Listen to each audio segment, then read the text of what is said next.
What's up, everybody? It's the homie Truth Teller, the street reporter, and a lot of people ask me about the drill culture. A lot of people always say, Truth, can we get one of them powerful interviews?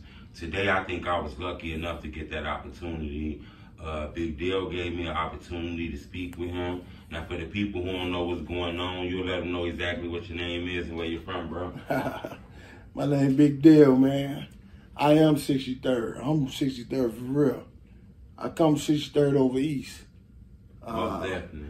Well, it started off as a murder town, a ghost town. But now they calling it JaroCity, and they got 1,000 names. But the original name over there, when my uncles and everybody else had it, was Rock Creek. Right. That was the oldest set over there.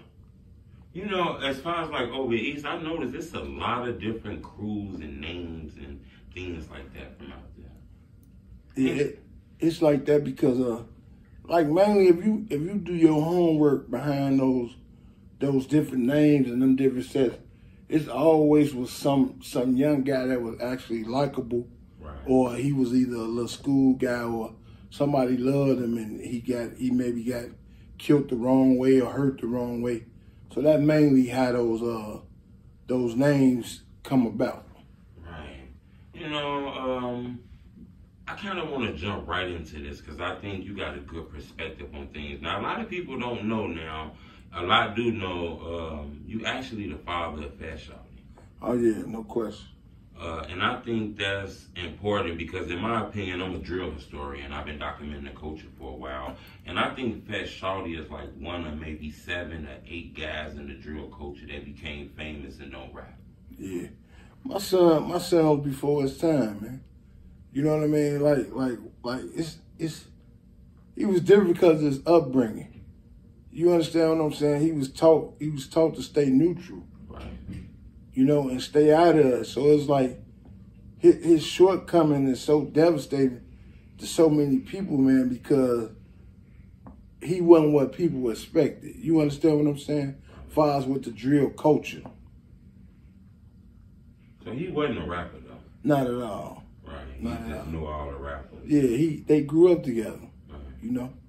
Was it hard raising a FatShawty? Nah. Nah, it wasn't hard because he was a good kid. I mean, you know, his name Keon Houghton, man. You Google him. His academic record, man, is out the roof. Right. The man stayed on honor roll, A's and B's. It's just as he got older, you know, like he hit the scene like a storm because he wasn't out there like that. You understand what I'm saying? So as he got older and he started coming around and, oh, that's such son. And you know how that goes. He started feeling it, started loving it. He already had the friends because they already was there. So, you know, he just took his place. Was it weird seeing like a lot of videos about him out this passing? Did they kind of rub you the wrong way a little bit? Oh yeah, it rubbed me the wrong way, but at the end of all of it, it's like they truth, somebody else truth, and then the truth. Right. You understand what I'm saying? So it's always gonna be 3 sides dealing with this internet. So it's like the main thing is it's so hurtful to where it's that I couldn't really pay attention to it because I know the truth and I knew my son. You know what I'm saying? Right. Because I've seen, you know, a lot of stories about him and actually his friend G Skinny. You know, the internet has a way of putting things out and people just automatically believe it's true and things like that. Right. You know, the internet kind of made it seem like they had a battle or something. I don't want to get too deep into that, but is it anything you want to speak on that? I'm gonna say this. They ain't had no battle because it's like Skinny, his birthday is in October as well as mine. Yeah. You understand what I'm saying? It's like they all was kids. They all good kids, man. It's different paths. They did different things. Like, they paint pictures of the man, Skinny, like, he this, he that. I ain't got no ill feelings about Skinny. Skinny lost a daughter. He got a mama that loved him just like I love my son. And I know this. You understand what I'm saying? So when they paint these pictures saying that, you know, they was mad at each other, they fought each other. Them all lies, man. It's just when you say things happen and it be mishaps and things that go left in a second, and it wasn't no thing where it's like it was no beef or they mad at each other, things like that. It's just, man, when you got outside entities that can aggravate situations, it changes to something else. And with this internet, man, this internet killed more people than cancer. I don't care what nobody say, because of the lies and how they portrayed it. But no, they weren't enemies, man, and they ain't tell nobody nothing like that. That's why it's like I lost 2 sons that night. You understand what I'm saying? I can't. It's just something that, you know, like me and my wife, we talk about, we heard all the time. Like we never could understand it, because we can't point no finger to be like, for me to be mad at Skinny and then I'm mad, I'm hurt because my son gone, but I raised both of these little cats. This boy been in our house, been in our life for years. You know what I mean? His baby mama, his daughter, you know, his baby mama, he his daughter. So it's like I hurt for all of them. But when people, like nowadays how it is, it's like it's no more shared values, no more shared love. So you gotta bag off. You can't approach people, or you can't say, well, I'm sorry, or I feel this way, because you don't know how his mama feel. You don't know how nobody feel. Then the internet being the way they is, then my son, mama feeling a certain way. So it's like, it's funny, but to clear the airways, man, no, they wasn't no enemies, man. So they can stop lying and stop saying that it wasn't about he told on nobody, all that. Man, it wasn't none of the sort. I'm going to leave it at that. Right. You know, I wanted to ask you that because the internet has a way of trying to make perception reality. And I try to tell people that just because you seen it on the internet don't mean it's true. Nah, that part right there, if it was to the point to where it's that, I don't think they would have been around each other. Right. You understand what I'm saying? My son, he grown, so when a problem he can't handle, then he bring it to me. And I'm going to talk him and walk him through it. So if they say a problem like that, I can't see that.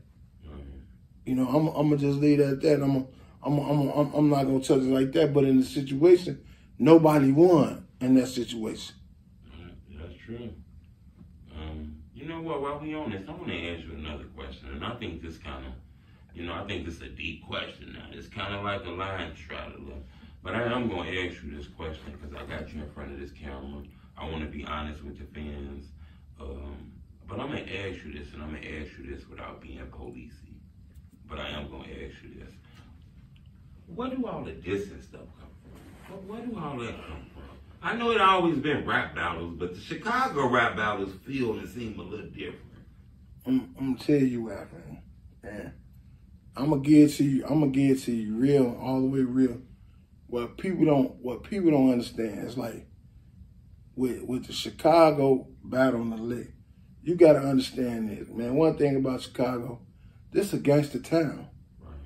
It's a trend-setting town. And when I say gangster, I ain't saying gangster cyberism. I'm saying as a gangster mentality. You understand what I'm saying? So it's like everybody looking at a way out to eat and to make it different.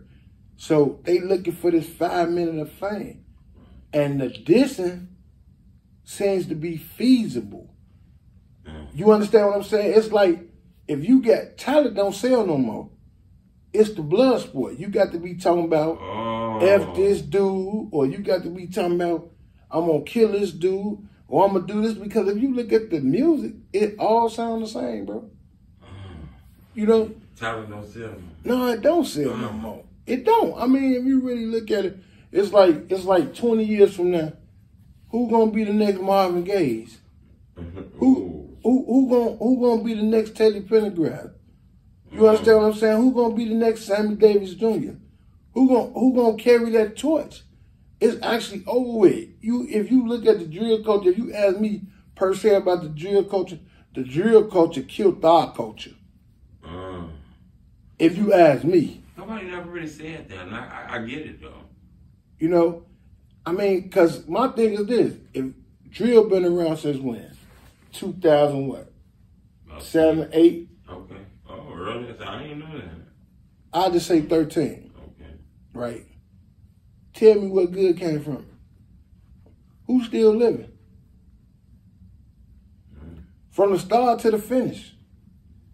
I bet you we can count more bodies than we can count people that's millionaires or people that profit from it.